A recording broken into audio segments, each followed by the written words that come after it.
Welcome to Kenyan Doctors. This session is Ask Dr. Lucianna.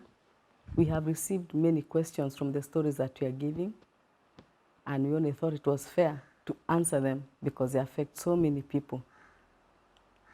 So we'll get your questions read by a member of our secretariat, and I'll try my best to answer them.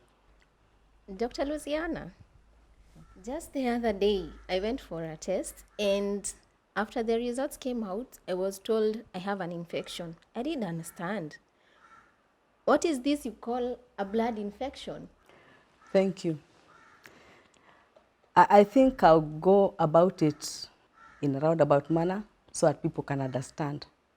Now, when you get an infection, your body is equipped to fight that infection, whatever it is, be it in your big toe, be it in your bladder, be it in your chest.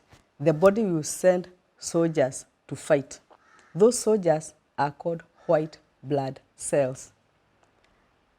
And as they circulate in the body after the fight, we are able to pick them. So when you do your blood test, you find that the soldiers are increased beyond limit. So we know there is an infection somewhere. It does not specify where, but it says there's an infection somewhere. That is why most people think that when a blood test shows an infection, that the infection is coming from the blood. No, no. It's an infection from a certain part of your body, but is reflected in the blood because the blood is the carrier of white blood cells. I hope that answers your question. Ah, yeah. And how do you treat it? Now, when you get results that there is an infection somewhere, you go further into history, you go further into examination so that you can narrow down on where the infection is coming from.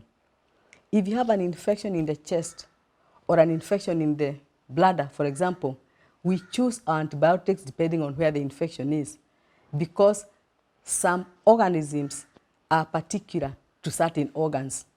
You'll find that organisms that affect your bladder are a bit different from those that affect your chest. So when I know that the infection is in the bladder, I'll pick my antibiotics accordingly. But sometimes it's difficult to treat, so we go further to doing cultures. So we'll take your urine, culture it, see what grows, and then we compare it to certain antibiotics, and you see which one the organisms are going to respond to. So that is why you hear of cultures, and they take like 72 hours. That's how we treat. If you have any such questions or any questions, feel free to ask Dr. Lucianna. I will endeavor to answer them to the best of my ability. Ask through the links given below, WhatsApp and Facebook. Thank you.